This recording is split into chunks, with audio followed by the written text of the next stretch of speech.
മഹാലക്ഷ്മി സീരിയലിന്റെ ഇന്നത്തെ എപ്പിസോഡ് റിവ്യൂയിലേക്ക് എല്ലാവർക്കും സ്വാഗതം. അങ്ങനെ കണ്ണനാണെങ്കിൽ കണ്ണന്റെ അച്ഛന്റെ ആത്മാവിനെ തളയ്ക്കാനായിട്ട് ഒട്ടും തന്നെ താല്പര്യമില്ല.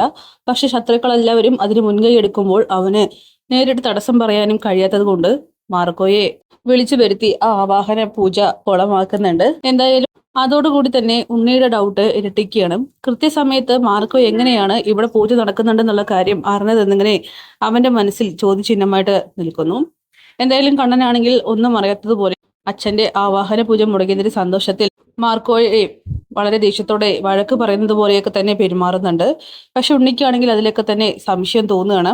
അങ്ങനെ മാർക്കോയാണെങ്കിൽ ആ വലിയ ഞെട്ടിക്കുന്ന സത്യമാണ് കണ്ണനെ അറിയിക്കുന്നത്. അതായത് പ്രതാപൻ കണ്ണൻ സാറിന്റെ അച്ഛനും കണ്ണൻ സാറിനും ആക്സിഡന്റ് സംഭവിക്കുന്ന സമയത്ത് ഒരു ലോറി ഡ്രൈവർ ആയിരുന്നുവെന്നും മാത്രമല്ല വാമദേവന്റെ ഉറ്റ സുഹൃത്തായിരുന്നുവെന്നും ആ ലോറി ഡ്രൈവറെ ഇതുവരെയും കണ്ടു കിട്ടാത്തത് കൊണ്ട് തന്നെ പ്രതാപനായിരിക്കാം ഒരുപക്ഷെ പ്രതി എന്നൊക്കെ പറയുമ്പോൾ തന്നെ കണ്ണനാണെങ്കിൽ ആകെ ഷോക്കാവുന്നുണ്ട്. അതിലുപരി കണ്ണന്റെ അച്ഛനും പ്രതാപനെ ശല്യം ചെയ്തതുകൊണ്ടും എല്ലാം കൊണ്ടും സംശയം പ്രതാപനിലേക്ക് പോകുന്നുണ്ട്. അങ്ങനെ ഉണ്ണിക്കാണെങ്കിൽ എങ്ങനെയാണ് മാർക്കോ ഈ വിവരം അറിഞ്ഞത്, അതുപോലെ മഹാലക്ഷ്മി എങ്ങനെയാണ് ഇന്നിവിടെ ആവാഹന പൂജ നടക്കുന്നുണ്ടെന്ന് അറിഞ്ഞത് എന്നൊക്കെ തന്നെ അവൻ ചിന്തിക്കുന്നു. എന്നിട്ട് കരുണയോട് പറയുകയാണ്, ഞാൻ സംശയിച്ചതൊക്കെ തന്നെ ശരിയായിട്ട് വരുന്നു. ഇവിടെ നടക്കുന്ന പൂജ കൃത്യസമയത്ത് വന്ന് മുടക്കിയത് അത് കണ്ണേട്ടൻ കാരണം കൊണ്ട് തന്നെയാണ്. കണ്ണേട്ടന് ഒരിക്കലും അച്ഛന്റെ ആത്മാവിനെ തളയ്ക്കാൻ താല്പര്യമില്ലായിരുന്നു. പക്ഷെ നമ്മുടെ എല്ലാവരുടെയും നിർബന്ധപ്രകാരം മാത്രമാണ് അയാൾ അതിന് സമ്മതിച്ചത്. അതിനിപ്പോ നിങ്ങൾ എന്താ പറഞ്ഞു വരുന്നത് എന്നിങ്ങനെ കരുണ ചോദിക്കുമ്പോൾ ഞാൻ പറഞ്ഞു വരുന്നത് കണ്ണേട്ടൻ മഹാലക്ഷ്മിയുമായിട്ടും മാർക്കോയുമായിട്ടും എല്ലാവരുമായിട്ട് ബന്ധമുണ്ട്.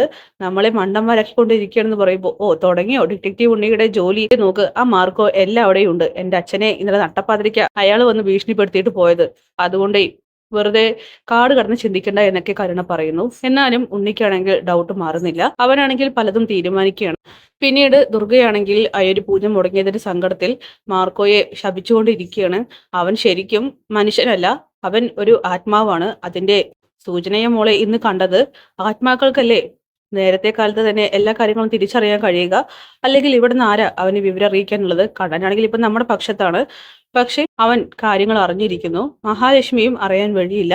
അതുകൊണ്ട് തന്നെ നമ്മളിനി കൂടുതൽ മുൻകരുതൽ എടുക്കണം. മോളുടെ അച്ഛനോട് സൂക്ഷിക്കാൻ പറയണം. മാർക്കോ അവൻ സാധാരണ മനുഷ്യനില്ല എന്നുള്ള കാര്യം മോളുടെ അച്ഛനോട് മുൻകൂട്ടി ഒരു സൂചന കൊടുക്കുന്നത് നല്ലതായിരിക്കും എന്നൊക്കെ പറയുമ്പോൾ തന്നെ കരുണയാണെങ്കിൽ ആകെ പേടിക്കുകയാണ്. കാരണം കണ്ണന്റെ അച്ഛന്റെ ശല്യമുള്ളത് കൊണ്ട് തന്നെ ഈ മാർക്കോ എന്ന പ്രേതത്തെ കൂടി താങ്ങാനുള്ള ശേഷി തന്റെ അച്ഛനുള്ളത് ഇല്ല എന്നുള്ള കാര്യം കരുണയ്ക്ക് നല്ല ബോധ്യമുണ്ട്. അങ്ങനെ ഈ സമയം കണ്ണനും അങ്ങോട്ട് വരുന്നുണ്ട്. കണ്ണനാണെങ്കിൽ ഒന്നും അറിയാത്തതുപോലെ ഇതേക്കുറിച്ച് തന്നെ പറയുകയാണ്. അവൻ എങ്ങനെയാ കൃത്യസമയത്ത് എത്തിയെന്നൊക്കെ. അതെ, അമിതമായിട്ടുള്ള സ്വാതന്ത്ര്യം കൊടുത്തത് കൊണ്ടാ മോനെ ഇങ്ങനെയൊക്കെ സംഭവിക്കുന്നത്. അവൻ ശരിക്കും ഒരു തെമ്മാടിയാണ്, ഒരു ഗുണ്ട.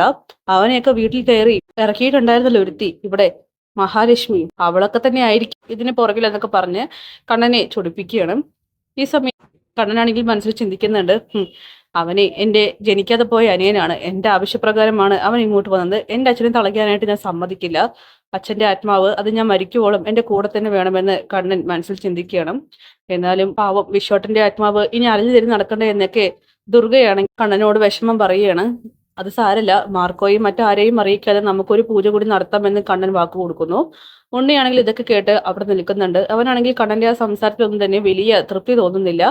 അങ്ങനെ കണ്ണൻ അവിടെ ഇരുന്ന് സംസാരിക്കുന്ന തക്കം നോക്കിയിട്ട് ഉണ്ണി വേഗം തന്നെ മൊബൈൽ കണ്ണന്റെ കയ്യിൽ ഇല്ലെന്ന് ഉറപ്പാക്കിയിട്ട് റൂമിലേക്ക് കയറി പോവുകയാണ്. എന്നിട്ട് കണ്ണന്റെ റൂമിലേക്ക് കയറി ആ കട്ടിൽ ഇരിക്കുന്ന മൊബൈൽ എടുത്തത് ലോക്ക് തുറന്ന് മെസ്സേജ് ഒക്കെ തന്നെ ചെക്ക് ചെയ്യുന്നു. ഈ സമയം മഹേഷ് എന്ന പേരിൽ വാട്സാപ്പിൽ ഒരു കോണ്ടാക്ട്.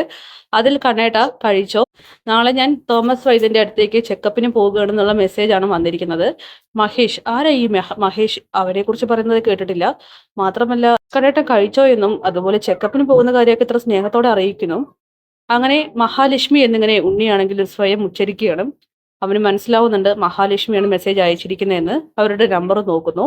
അതോടുകൂടിയിട്ട് കണ്ണൻ നമ്മളെ എല്ലാവരെയും ചതിക്കുകയാണെന്നുള്ള സത്യം ഉണ്ണി മനസ്സിലാക്കുകയാണ്. ഞെട്ടിക്കുന്ന സത്യം മനസ്സിലാക്കുന്ന ഉണ്ണിയാണെങ്കിൽ കൊല്ലാനുള്ള കലിപ്പിലാണ് താഴത്തേക്ക് പോകുന്നത്. എന്നിട്ട് കണ്ണന്റെ അഭിനയങ്ങളൊക്കെ തന്നെ നോക്കി കാണുന്നു.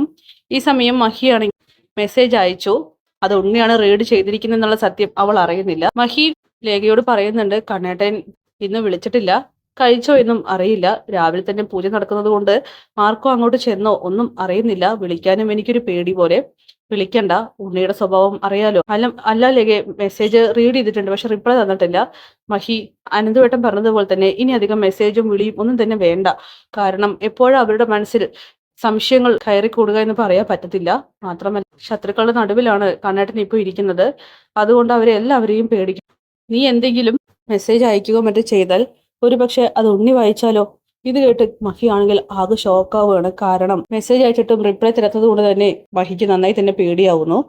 അങ്ങനെ ലേഖ പറയുന്നുണ്ട്, അവൻ ശരിക്കും ഇപ്പോ മുറിവേറ്റ ഒരു പാമ്പാണ്. മേഘനാഥൻ കിടപ്പിലായതോട് കൂടിയിട്ട് അവന്റെ ജോലി നഷ്ടപ്പെട്ടു. ഇപ്പൊ അങ്ങോട്ടും ഇങ്ങോട്ടും ഇല്ലാതെ അവൻ തെണ്ടി തിരിഞ്ഞുകൊണ്ടിരിക്കണം. അതുകൊണ്ട് അനാവശ്യമായിട്ട് ഒന്നും ചെയ്യാൻ നിൽക്കരുതെന്നൊക്കെ മഹിയോട് ലേഖ പറയുന്നു.